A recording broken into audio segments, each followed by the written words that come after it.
de hoy, el programa está dedicado a un egresado muy distinguido de esta escuela, el ingeniero Eugenio Méndez Docurro, quien representa lo que un ingeniero del ESIME, con visión y patriotismo, puede aportar al país. Se le considera dentro de los más grandes y sobresalientes constructores mexicanos, de programas e instituciones de educación técnica e innovación científica y tecnológica del siglo XX. El ingeniero Eugenio Méndez Docurro nació el 17 de abril de 1923 en la ciudad de Veracruz, Veracruz. Estudió en la vocacional número 2 y posteriormente en la Escuela Superior de Ingeniería Mecánica y Eléctrica del Instituto Politécnico Nacional, obteniendo el título de ingeniero en Comunicaciones y Electrónica en 1947. Posteriormente fue declarado hijo distinguido del mismo plantel. Obtuvo la maestría en Ciencias en la Universidad de Harvard, Estados Unidos, en 1949 y se perfeccionó en el Laboratorio de Electrónica en la Universidad de París, Francia. Se desempeñó en 1959 como director del Instituto Politécnico Nacional. Durante su gestión al frente del instituto se hicieron importantes obras en cuestión de la investigación científica politécnica, dando paso a la exitosa actividad científica de esta casa de estudios, destacando en los campos de las matemáticas, la física, la biología, la química, la ingeniería en diversas ramas, la virología y la medicina, así como la antropología, con acciones concretas como la fundación de la Escuela Superior de Física y Matemáticas del Centro Nacional de Cálculo, CENAC. El fortalecimiento a la Escuela Nacional de Ciencias Biológicas, la creación de posgrado en la Escuela Superior de Comercio y Administración y la creación de uno de los grandes orgullos politécnicos, el Centro de Investigación y Estudios Avanzados, CINVESTAB. Después de ser director general del instituto, fue miembro de la Comisión México-Estados Unidos para observaciones en el espacio, relativas al proyecto Mercurio entre los años de 1960 y 1962. Dentro de la administración pública se desempeñó como titular de la Secretaría de Comunicaciones y Transportes, en el sexenio comprendido entre 1970 y 1976. También se desempeñó como el primer director del Consejo Nacional de Ciencia y Tecnología de México y como director general del Instituto Mexicano de Comunicaciones.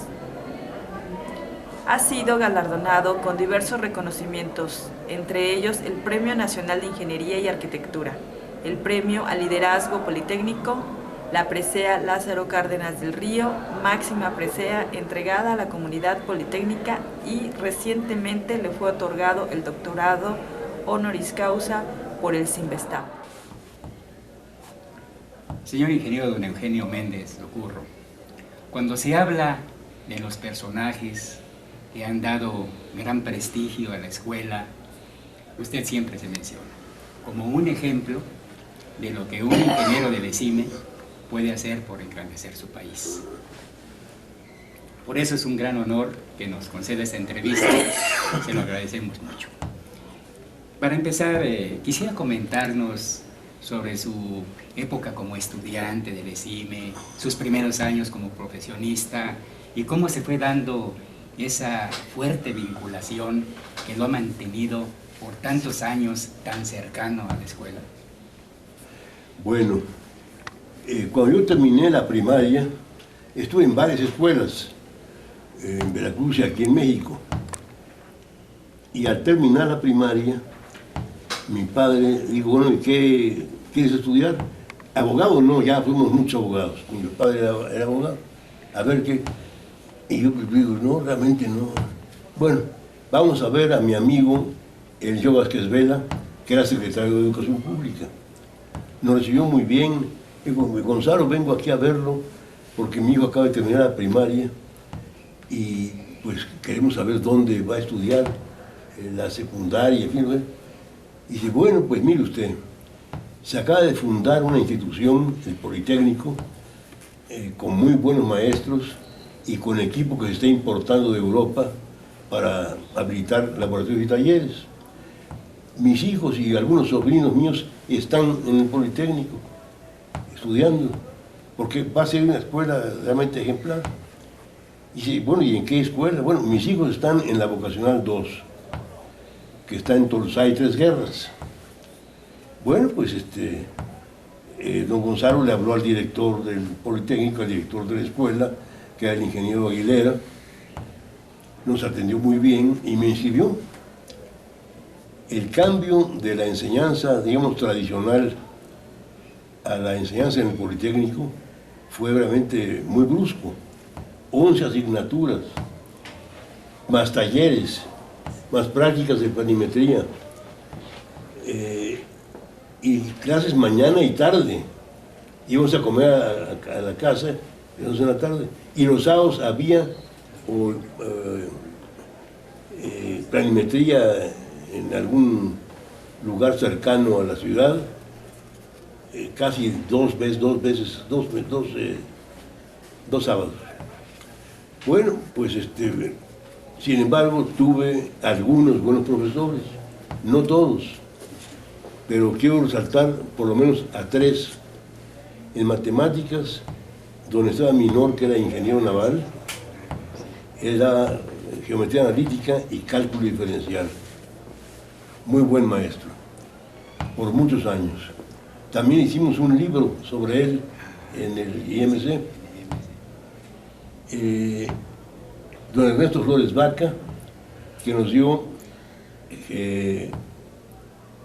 cálculo integral y álgebra superior en el segundo vocacional, y el ingeniero Eduardo Díaz Lozada, ingeniero de la ESIME, excelente ingeniero.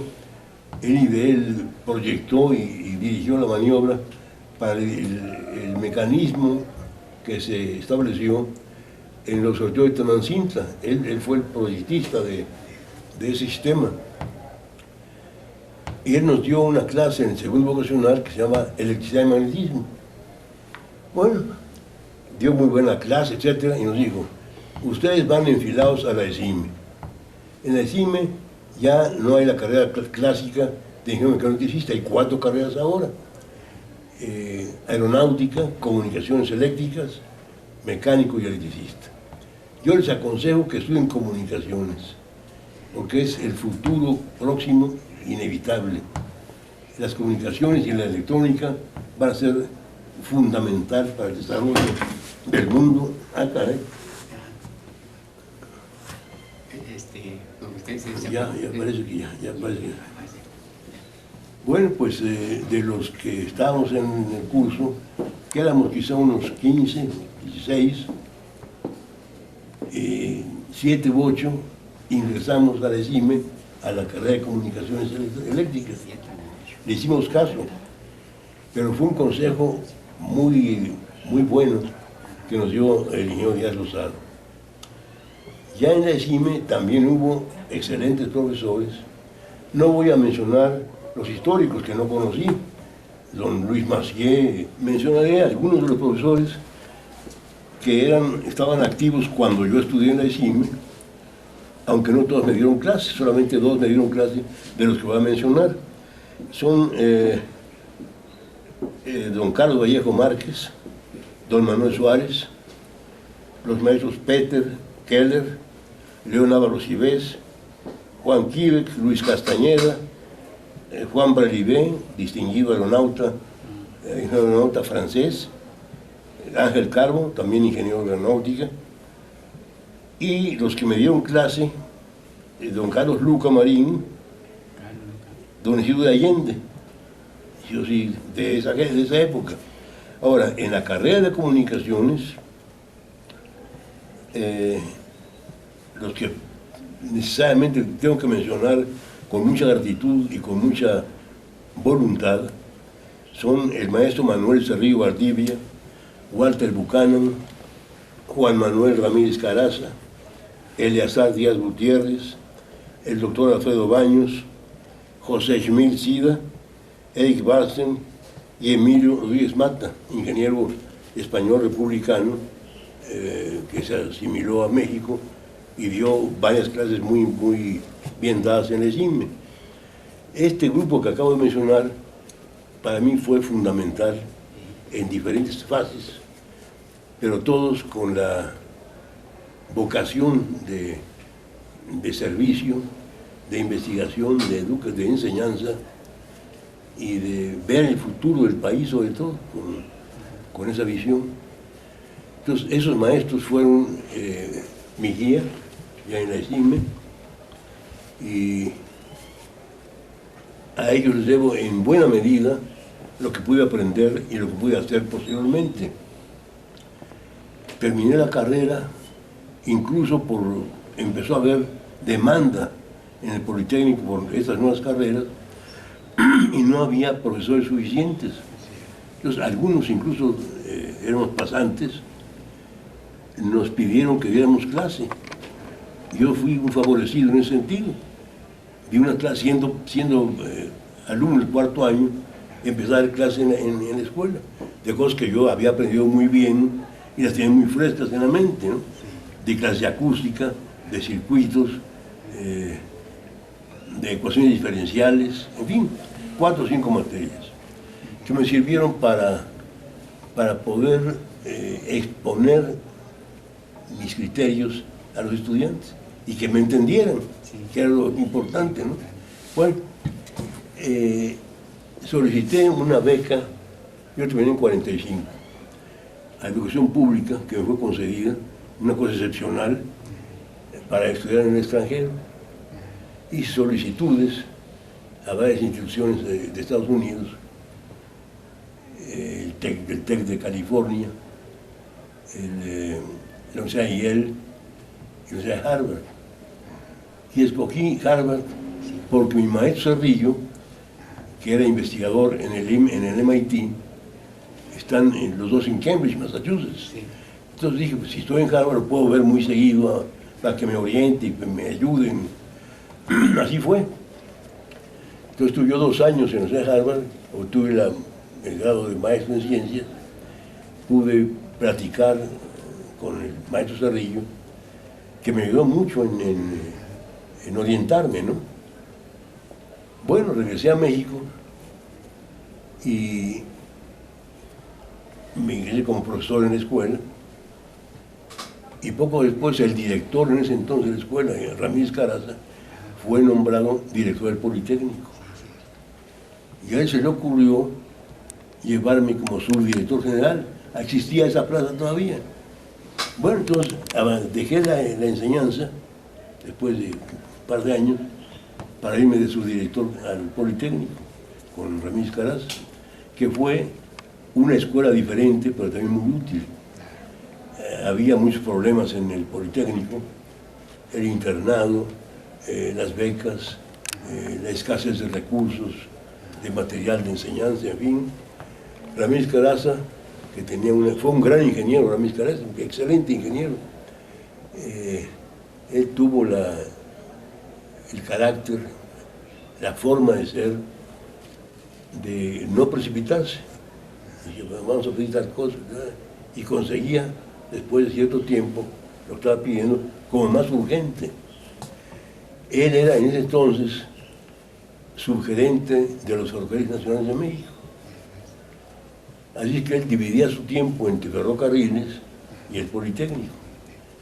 Entonces, esto hizo que yo asumiera bastante injerencia en el señor Politécnico por las ausencias eventuales del maestro Ramírez Caraza. Bueno, 3 años fue así, terminó el régimen de don Adolfo Ruiz Cortines y salimos del Politécnico. Yo volví a la escuela como profesor, pero en el Politécnico se había gestado un entusiasmo por avanzar más y más en las técnicas de la enseñanza y en el contenido de la educación. Bueno, entonces el ingeniero Buchanan que era profesor muy distinguido de la ESIM, fue nombrado subsecretario de Comunicaciones y Transportes. Y él tuvo la ocurrencia de llamarme para que fuera yo director de telecomunicaciones. Se inició una serie de programas muy importantes de modernización, de actualización, de superación de las telecomunicaciones en México. Se inició el servicio Telex, se inició el tendido de la red de microondas, con mucho éxito, con mucho trabajo. Cuando yo llegué a telecomunicaciones había 3 ingenieros en telecomunicaciones. Don Lázaro Barajas, que era ingeniero, egresado de la ESIME, pero estaba en telecomunicaciones porque era telegrafista. Por ser telegrafista estaba desde hace mucho tiempo ahí. El ingeniero compañero mío, Núñez Arellano, contratado por el director que me antecedió, y el ingeniero Olmedo, que era profesor en la escuela de ingenieros, estaba enfrente, encargado del laboratorio. 3 ingenieros. Entonces, con el apoyo del maestro Buchanan, empezamos a contratar a ingenieros y jóvenes pasantes de la ESIME, como pues 25 más o menos, que le dieron un empuje tremendo a las telecomunicaciones. Unos trabajaban en cuestión de teles, otros en corrientes portadoras, otros en microondas. Todos tuvieron un quehacer importante y realmente el salto que dio telecomunicaciones en esa época fue muy importante. Bueno, termina el régimen de Luis Cortines y entra el gobierno de López Mateos, que por cuestiones estudiantiles había formado parte del club de excursionismo de la ESIME, siendo el estudiante de leyes. Y había hecho amistad con gente de la ESIME, Buchanan, Medina, en fin. Entonces lo nombran secretario de Comunicaciones al ingeniero Buchanan. Entonces me dice, bueno, pues, quiero que usted sea subsecretario. Digo, no, maestro, yo ahí no tengo la información, el conocimiento, no, déjenme usted en telecomunicaciones. Además hay un programa que está avanzando muy bien, Y no, pero entonces ¿a quién? Y bueno, Ramírez Caraza es subgerente de los ferrocarriles, conoce de los carriles, ha dado clases en la escuela de ferrocarriles y lo nombró efectivamente. Fue subsecretario el señor Ramírez Caraza. Bueno, yo estuve en telecomunicaciones 7 años, porque en el 7º año, al principio, un día me manda a llamar el señor Buchanan. Oiga, usted recibe una llamada de don Jaime Torres Bovet, secretario de Educación Pública, que quiere hablar con usted, conmigo. ¿De qué quiere hablar? No sé. Pero vaya usted, lo espera mañana. Bueno, fui a Educación, me presenté, me recibió muy bien don Jaime. Gracias por venir, ingeniero. Y me dice, le tengo una muy buena noticia. Ah, caramba, digo usted. El señor presidente lo nombra a usted director del Politécnico. ¿Qué le parece? Digo, oigan usted, yo estoy en telecomunicaciones, estoy muy contento, es mi profesión.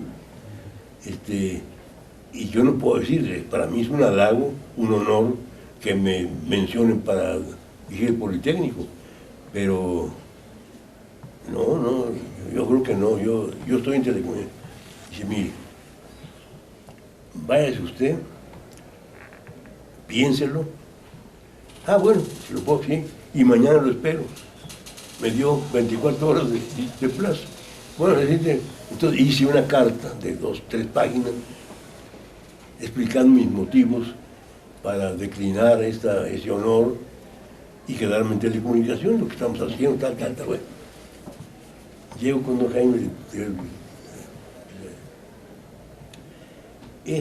esta carta no la puedo recibir, se la devuelvo a usted. ¿Pero por qué? No. Al presidente de México no se le puede decir que no, como rechaza usted. No es un rechazo. Ahí explico por qué. No. Mire, es más, si está de acuerdo el señor Buchanan, yo aceptaría que usted fuese por una temporada director de televisión y director del Politécnico simultáneamente. En que no entiendo que yo sé que usted va a preferir quedarse en el Politécnico. Bueno, habló con el señor Buchanan, aceptó. Entonces, contra toda regla, fui un año director de telecomunicaciones y del Politécnico. Bueno, era yo joven, yo bríos, lo pude hacer, y en el Politécnico había un deseo de paz. Mi antecesor y amigo mío, el señor Alejo Peralta, había hecho bueno, había trabajado mucho por el Politécnico, pero había tenido roces con unos profesores y con los estudiantes. Renunció. Pero lo que dejó como herencia Alejo fue los terrenos de Zacatenco, que él con el ingeniero Moreno Torres gestionó, y el presidente Luis Cortines aceptó que fuera aquí y ordenó inmediatamente que se construyera. Y se inició en una... Cuando yo llegué al Politécnico ya había dos edificios, uno para el CIME y otro para la ESI. Bueno, entonces vino López Mateos a inaugurar esos edificios, ¿sí? Y era el 25 aniversario del Politécnico, además. Bueno, entonces me tocó apoyar y hacer florecer al Canal 11 de televisión. Me tocó atendiendo a viejas enseñanzas de don Luis Enrique Erro, que fue escrito que la enseñanza, que la columna vertebral de la enseñanza politécnica eran las matemáticas. Y en el Politécnico no había escuela de física y matemáticas. Sí, mis maestros de física fueron ingenieros. Entonces dijimos, pues hay que crear una escuela de física y matemáticas. Bueno, conseguí el apoyo de jóvenes físicos y matemáticos que se volcaban a la tarea de diseñar una escuela de física y matemáticas. Y el primer director fue un casi compañero mío, era un año posterior a mí, que se doctoró en Estados Unidos en ingeniería nuclear. ¿Cómo se llama? Ya me falla. Bueno, él fue el primer director de la escuela de física y matemáticas. Y luego volvió a ser, porque hubo problemas con el 68, qué sé yo, y volvió a ser director, porque era un hombre muy bien preparado, con muy buen trato y muy respetado por la comunidad. Bueno, y aprovechando las visitas que hacía a México mi maestro Cerrillo y las que yo por correspondencia o personalmente comentaba con él en Boston, le pedí que me ayudara a crear un centro de investigación del Politécnico, centro de estudios de sus superiores. Bueno, estuvimos discutiendo, ¿no? Invitó por parte de ese, él invitó a las personas, con cargo obviamente a la Secretaría de Comunicaciones, a distinguidos especialistas que vinieron a México a darnos pláticas, cómo organizar una escuela de graduados, cómo es, tal, según el criterio anglosajón, obviamente. Bueno, pues finalmente traté el asunto con el presidente López Mateos, y si no, a mí me parece muy bien que ya hace falta que tengan un nivel superior en el Politécnico. Haga usted el proyecto. Bueno, empecé a trabajar con mis colaboradores y llegamos a la conclusión, y con la base fundamental del maestro Cerrillo, de cómo organizar la escuela de graduados. Y se requería, sobre todo, un plan académico diferente al general del Politécnico. Es decir, se pedía tiempo completo y exclusivo a los profesores, los más altos grados académicos posibles y escalafón muy bien precisado y con salarios realmente también especiales. superiores al general que imperaba en el Politécnico. Bueno, pues fui a ver al director de egresos, don Enrique Caamaño, que era un hombre muy duro con los dineros, pero cuando lo convencía a uno, apoyaba, pero en serio. Yo me hice muy amigo de él, le llevé el proyecto. ¿Qué le parece? No, me parece muy bien, es bueno. Es bueno, eso tiene una consecuencia administrativa y financiera y presupuestal. Necesitamos un cuadro especial de profesores de este centro de posgrado para poder exigir estas cosas. Ah, no, eso sí no se puede. ¿Por qué no se puede? Mire usted, es muy sencillo. ¿Dónde está el núcleo de profesores del Politécnico? La sección 10ª del CENTE. Es la sección del CENTE, ¿no? Sí. ¿Quiénes están en la sección 10ª? El Politécnico, el Conservatorio, la Escuela Superior de Música, la Superior de Educación Física y las secundarias, porque la sección 10ª es postprimarias. Entonces, si yo le otorgo al Politécnico un escalafón especial, inmediatamente todos los demás van a pedir lo mismo. Y eso no lo puede soportar el gobierno, es imposible. No hay todas las secundarias pidiendo lo mismo que el Politécnico, que se homologara, es que no es posible. Entonces usted no ve posibilidad, solo que se descentralice. Si es descentralizado escuela de graduados, no hay problema. ¿Van a ser cuántos? 12 o 15 profesores, 7 empleados administrativos. Eso no cuenta para nada. El sindicato no va a protestar por eso, porque se centraliza. Así sí, por eso se hizo descentralizado el centro de investigación, para tener un tratamiento específico que fue, en su momento, fue revolucionario. Y luego sí, todas las universidades de la nacional y todas lograron homologarse a lo que se ha conseguido en el centro de investigación. Es que tuvo ese elemento, digamos, de iniciar un tratamiento especial desde el punto de vista económico y académico por parte del Estado. Se logró al poco tiempo al crear el centro de investigación. Bueno, contaba yo que el presidente que el director de este centro iba a ser el maestro Cerrillo, y él había aceptado ser el director reintegrarse a México para ser el director del Centro de Estudios Avanzados. Hace una gira el presidente López Mateos a Estados Unidos y Canadá y nos invita a acompañarlo al rector Navarro Carrillo de la Universidad Nacional y a mí, director del Politécnico. Entonces le pregunté al presidente si él podía en un momento recibir 15 minutos al Luz del Río. Sí, cómo no. Yo voy a estar en Nueva York 2 días, en las torres del Guardia Astoria. Haga usted la cita, tal día, entre las 11 y las 1 de la tarde, a cualquier hora. Hablé con el Cerrillo, le dije, ¿hay esta posibilidad? ¿Puede usted bajar de Boston a Nueva York tal día? Sí, cómo no. Bueno, efectivamente, nos encontramos ahí y fuimos a la entrevista con el presidente López Mateos. Entonces ya el señor presidente le presento a mi maestro, el doctor Cerrillo, que tiene interés en conocerlo, en fin.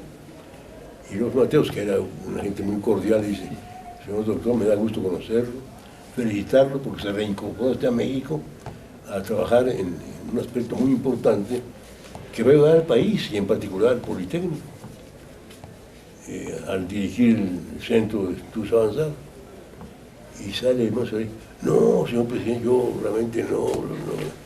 Y el presidente me volvió a ver a mí, porque usted me ha dicho, yo no sabía qué hacer. Bueno, pues creo que no. Bueno, ya nos despedimos y a la salida, bueno, maestro, ¿cómo me hace usted esto? Usted me asegura que sí acepta, y a la mera hora, ante el presidente, ¿usted que no? Y a un presidente no, no se le es que dice, yo ya ¿no? hice unos estudios psicológicos y no sé cuánto, y no tengo las aptitudes para eso. Usted fue director de la ESIME, director del Politécnico, es investigador en MIT, lo fue por 25 años, eso no cualquiera lo logra. No me diga usted que no tiene usted preparación. No, pero sí entre otras cosas.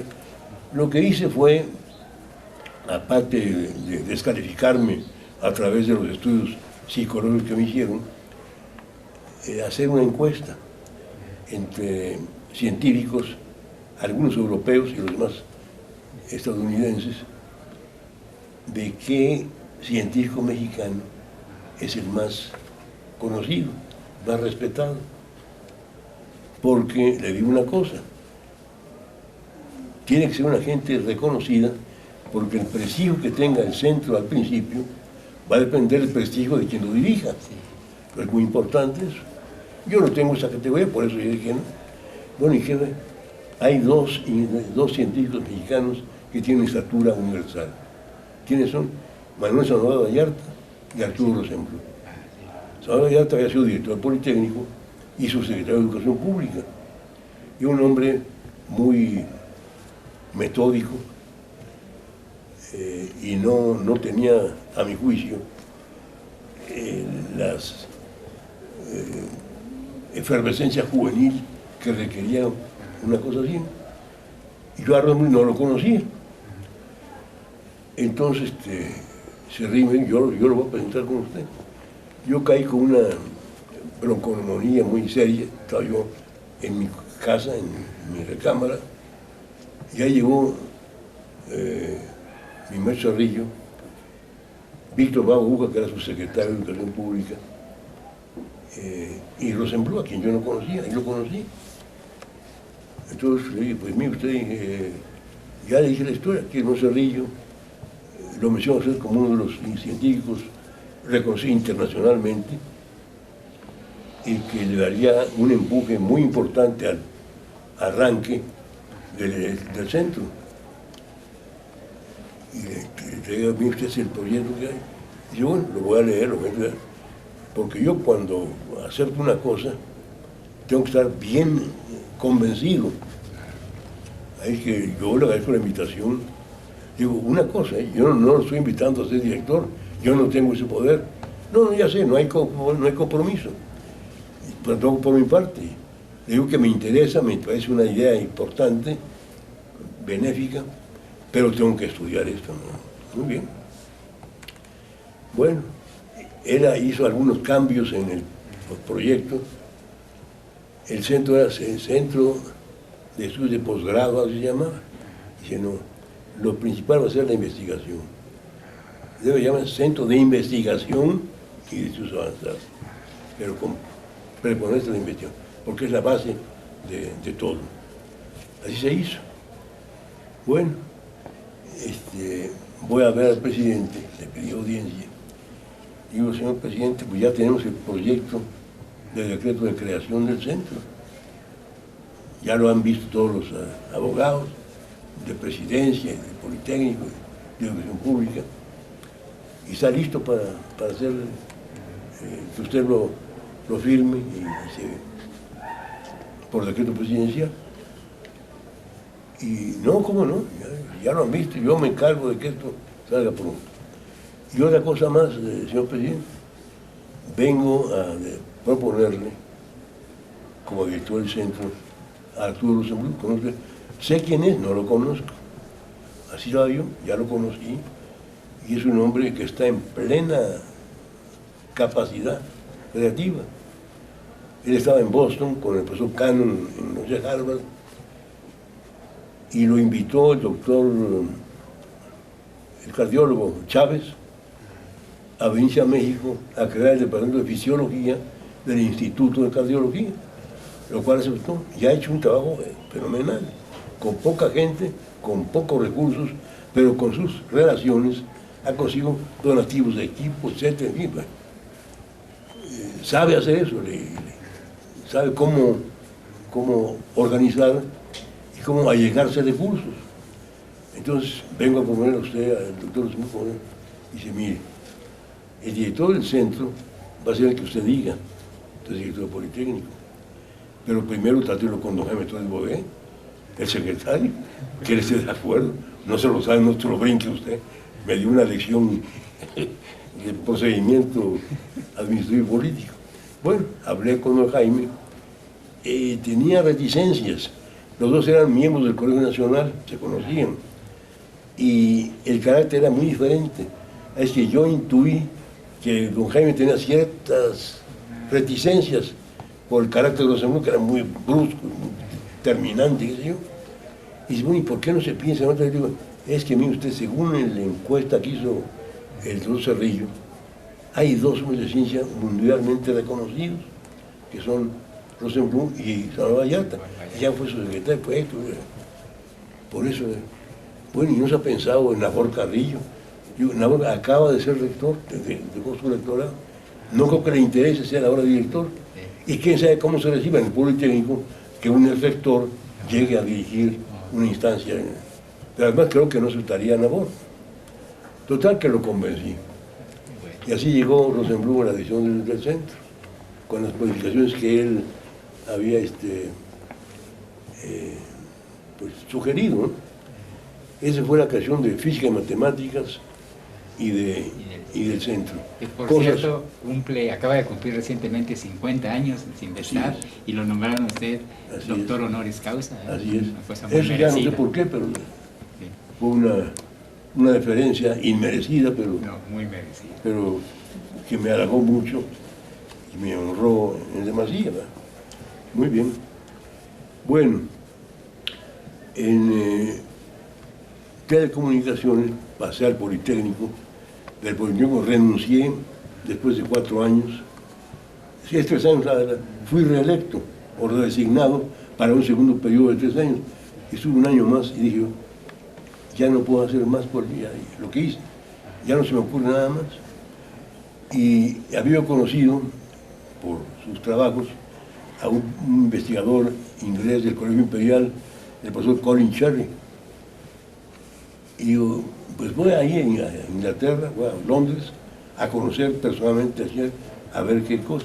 Fui en noviembre, conocí al profesor Cherry, me dio una magnífica impresión, un hombre muy agradable, y además muy respetado por su especialidad. Entonces le dije yo, bueno, y si yo pudiera venir una temporadita aquí a su laboratorio de comunicaciones, bueno, por mi parte no hay problema. Pero claro, yo no puedo decirle a usted que yo sea admitido sin pagar ningún colegiatura. Usted podrá venir conmigo, pero oficialmente no tendrá usted estatus. Ya no, eso no me interesa. Sí me interesa, pero me interesa estar en su laboratorio. Bueno, regresé para renunciar al Politécnico y me fui a Londres. Me fui a despedir del presidente, que generosamente me ayudó, me dio una cantidad de X, ordenó para que iniciara yo sin problemas mi estancia allá. Y estuve un año en el Colegio Imperial.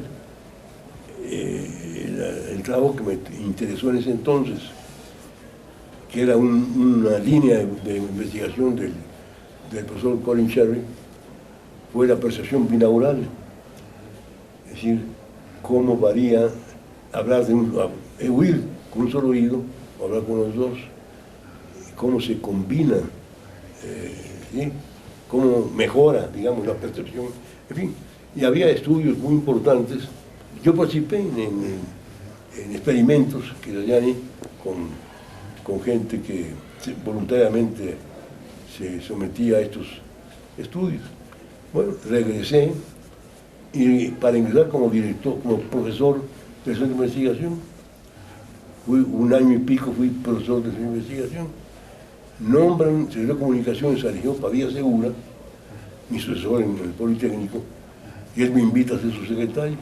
Y lo pensé, lo repensé, hasta marzo decidí. Ya me pareció un poco pedante el estar, y acepté. Entonces en marzo ingresé como subsecretario de Comunicación había otro programa también muy importante en telecomunicaciones, se acercaba a los Juegos Olímpicos. Entonces se consiguió el ingreso de México a Intelsat, satélite, a construir una estación terrena y a afiliarse a Intelsat para poder tener una ventana muy importante a todo el mundo de lo que iba a pasar en México en los Juegos Olímpicos. Fue una tarea muy importante en donde pasantes y egresados del ESIME fueron fundamentales. Hubo, no sé, como 60 que trabajaron en ese...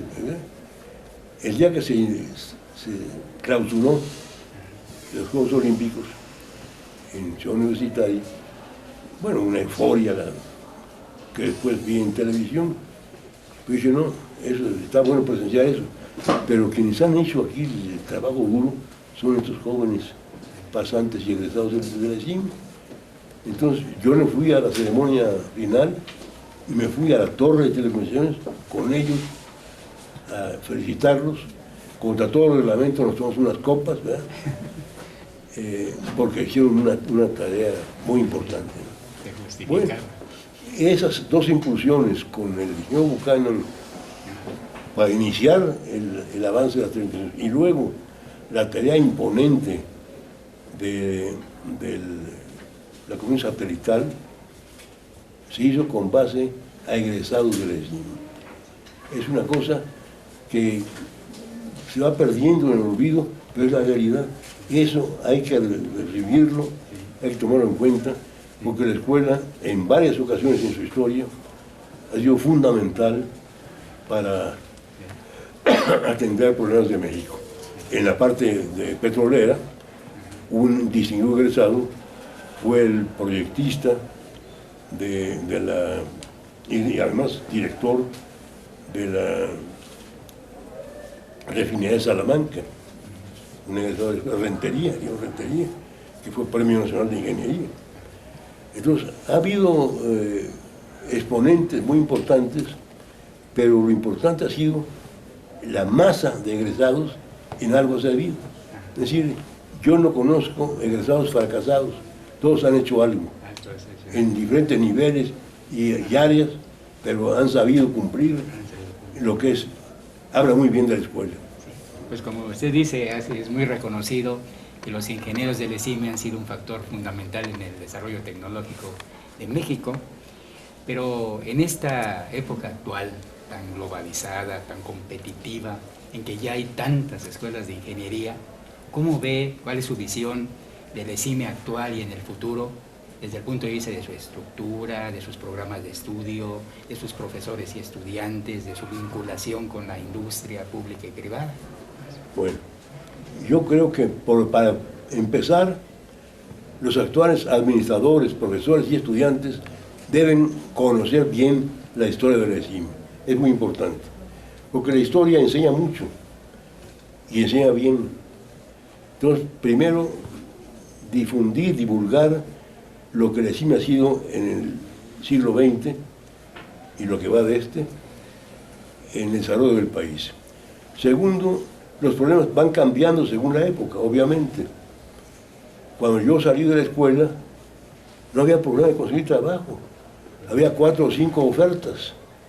Se da uno el lujo de escoger a dónde quería trabajar. Eso ya no existe.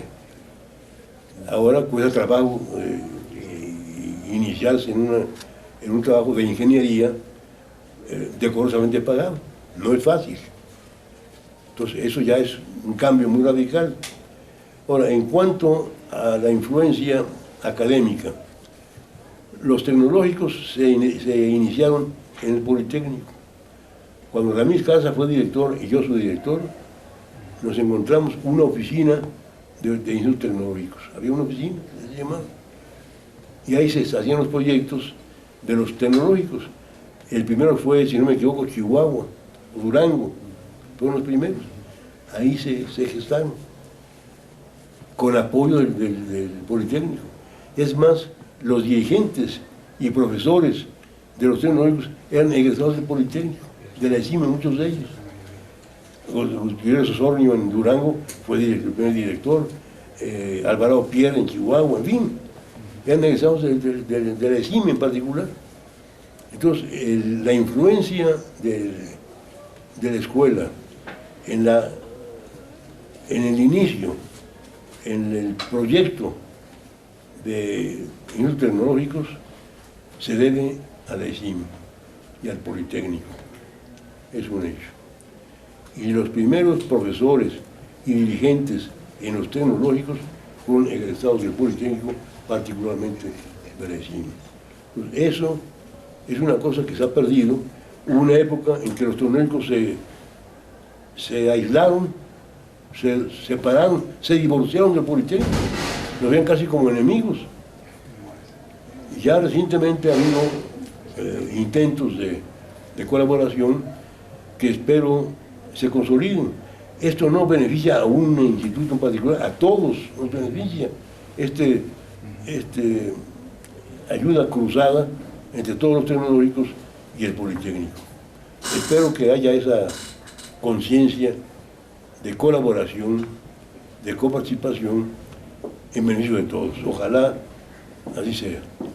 Pero el apoyo de la ESIME y del Politécnico en general a los tecnológicos ha sido fundamental, definitivamente. Finalmente, señor ingeniero Méndez Ocurro, en base a esa experiencia acumulada que hemos ahorita podido percibir de tantos años de logros y de servicio en la ingeniería y en la educación, ¿cuál sería su mensaje para las nuevas generaciones de estudiantes, de profesores, de investigadores, de alumnos, ¿verdad?, a fin de que la ESIME conserve y acreciente ese prestigio, esa mística, más ahora que se acerca el centenario de la ESIME? Bueno, yo no soy quien para dar consejos, pero se me ocurren varias cosas. Para mí es fundamental conocer la historia de la ESIM. Cuando yo fui director del Politécnico, me basé en documentos y en acciones de los gestores del Politécnico, don Luis Enrique Erro, el ingeniero Vallejo Márquez, lo que dejaron testimonios escritos, y lo que el Politécnico y la ESIM en particular había hecho para incorporarse al desarrollo del país, no solamente académicamente, sino en el mundo exterior, en la naciente industria mexicana. Usted ve qué hacían los egresados del Politécnico, de la ESIM en particular, en la industria ferromecánica. En Monterrey había una hilera de egresados del Politécnico trabajando en la acelera. Uno de esos ingenieros, Celada, fue el inventor del hierro esponja. Fue motivo de una celebración y qué sé yo. Todavía está activo Celada, vive todavía. No es muy inteligente. Bueno, y como él, hubo muchos egresados del Politécnico que ingresaron a trabajar en la industria regiomontana. Cuando los industriales de Monterrey quieren hacer de Monterrey la capital del mundo, crean el Tecnológico Monterrey para dar servicio a la industria de Monterrey fundamentalmente. ¿Y a quiénes se llevan de profesores? A León Ávalos Yves, a Ramírez Caraza y a Víctor Bravo Aguja, entre otros. Fueron maestros fundadores del Tecnológico Monterrey. ¿Por qué los llamaron? Porque tenían ya un prestigio y tenían una labor conocida ya. Todos los empresarios de Monterrey, que son muy listos, sabían a quién invitar, ¿no? Entonces invitaban a gente de calibre para los propósitos del Tecnológico. Bueno, el Tecnológico ha crecido, ya tiene sucursales en varias partes de la República, lo cual habla bien de los empresarios, pero con el riesgo de que se implante un sistema educativo bueno para la empresa nada más. Es decir, solamente en el tecnológico hay la carrera de ingeniero mecánico administrador. Eso no se estila en ninguna otra parte de México, pero a ellos les interesa que haya un buen administrador y que sepa de ingeniería mecánica o eléctrica, lo que sea. Entonces tienen sus criterios que no deben ser, y de hecho no son seguidos por los tecnológicos o por universidades estatales, porque es otra visión. Las universidades estatales, el Politécnico, tienen la tarea de formar ciudadanos que sepan actuar como tales y que además sean especialistas, pero no supeditar la especialidad a un criterio patronal o empresarial nada más. Pueden trabajar en empresas, claro que sí, pero no con la visión estrecha de administrar tal cosa, porque luego hay una innovación en cualquier ramo de la ingeniería y ¿qué hacen los ingenieros administradores? Pueden cambiar su administración, pero no pueden actualizar sus conocimientos. Necesitan, bueno. Entonces, por fortuna, ahí no hay enfrentamiento, que el tecnológico siga sus propósitos y las relaciones públicas y el Politécnico sus obligaciones constitucionales. Entonces yo pienso que el problema para los egresados de la ESIME ahora es de conseguir un trabajo en la rama que han estudiado y decorosamente remunerado. Reconozco que eso es un problema muy serio para todas las escuelas, en particular para la ESIME. Hay la idea de que los egresados puedan ser generadores de empresas. Bueno, eso depende del criterio de cada uno. Hay compañeros que tienen la idea de generar una pequeña empresa y empiezan y tienen éxito. Pero en general eso no es una característica de todos los egresados. Unos quieren ser investigadores, otros buenos profesores, otros buenos ingenieros en el sector público o en el privado, y no necesariamente en crear su propia empresa, que tiene problemas de financiación, de ubicación, etc.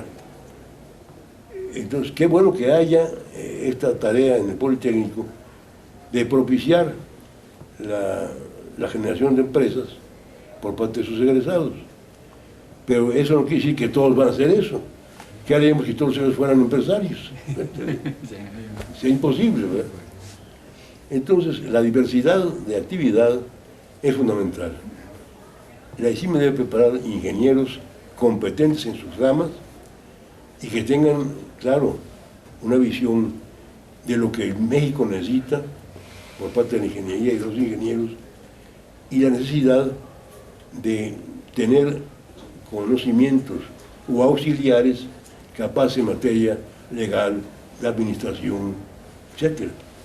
Debe tener ese buen juicio.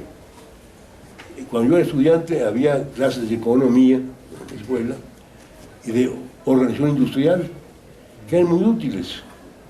No era una cosa fundamental en la carrera, pero tener una noción de lo que es la economía y cómo la economía modula ciertas actividades, y la organización industrial, cómo se organiza una industria, cómo compite o se coordina con industrias similares, eran noticias, información importante. En la organización industrial el maestro fue el ingeniero Quintana, era ingeniero, que le dio por estudiar economía, llegó a ser presidente de la CEPAL, la Comisión Económica de América Latina, de Chile, con sede en Chile. Quintana, que era un excelente ingeniero, derivó a ser un excelente administrador de ingeniería, a la vez que fue presidente de la CEPAL. Bueno, entonces, qué bueno que haya esa posibilidad. La ESIME debe abrir las puertas para que, aparte de los cursos, digamos, obligados, haya de expandirse un poco incluso en la parte cultural. No quiero decir, yo no recomiendo que den clases de filosofía y qué sé yo, porque eso, la filosofía no se inyecta, o la cultura no se inyecta, la cultura se va adquiriendo. Pero lo que hace la escuela es, en sus espacios, tener, bueno, exhibiciones de pintura, de escultura, traer literatos a que den pláticas, poetas, historiadores, es importante, no es obligatorio, pero si los estudiantes atienden a esas conferencias o ven esas esculturas, un poco ya saben de qué se trata y puede gustarles la música, por ejemplo. Hace 4 o 5 años hubo una ceremonia en la ESIME y un pianista tocó muy excelente bien. Entonces me acerqué a pedir, yo lo felicito, ¿usted dónde? Yo soy alumno de la ESIME, era pianista. No quiero decir que todos los ingenieros, todos los estudiantes sean pianistas, pero el hecho de que a algún ingeniero le dé por la música, ya por la ejecución, bueno, qué bueno, excelente, ¿verdad? Eso hay que estimularlo. Pues mi recomendación sería conocer la historia, abrirse al conocimiento contemporáneo, no burlarse de las humanidades y de la cultura. Todo sirve, todo tiene un fin. Y el ingeniero debe tener bien puesta la mirada en formarse mejor como ingeniero, pero tener la vista abierta para recibir informaciones, documentación, hechos de la cultura, de las humanidades. Eso es muy importante. Pues ha sido un verdadero deleite y un aprendizaje escucharlo. Muchas gracias. Señor ingeniero. Este ha sido un evento especial de la serie Personajes en la Historia de la ESIME, que con motivo de su centenario están dedicados a quienes le han dado gran prestigio a esta escuela por sus aportaciones en la ciencia, en la docencia y en la industria, contribuyendo al desarrollo tecnológico de México, en donde los ingenieros del ESIME siempre han estado presentes.